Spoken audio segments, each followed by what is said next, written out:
yet. The steps are not original, but it's well executed. Very coordinated. The teamwork is great. I like the octopus rhythm. When there was somebody on top of the other, that was very unique to me. And all of you girls, you did very well. Again, I'll emphasize, because I'm very much into the cultural aspect, noting the event a little bit, not too much of our Filipino culture would be good today, because that's what we're celebrating for.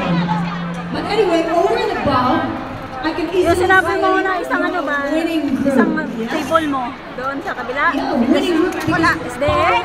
Is there? Teamwork is the next thing. And the happiness that you exude when performing. Wow! I love it. Thank you so much, Miss Pam. Alam mo, Miss Pam, ano mo nakalata ko lang ano? Yellow oh, kasi yellow din yan. Manager ka nila no?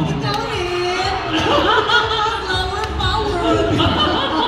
Headshots! Maraming salamat, Miss Pam. And now, pagkakatin natin natin ang Harangan ka na. sa panghurado. Walang iba, Mr. Rio Consuro.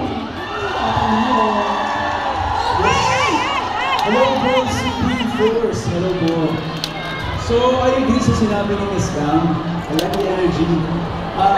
What I noticed first thing is, ang ganda ng costume niyo. It's very cohesive.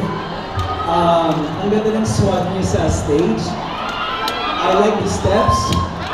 Siguro, like Miss Pam mentioned about the energy. Sa simula, the energy was really good. But at some point, nawala kasi yung music. I don't know kung technical or ganun talaga yung mixing, but medyo nawala yung music, so nawala, bumaba yung mood, kumbaga.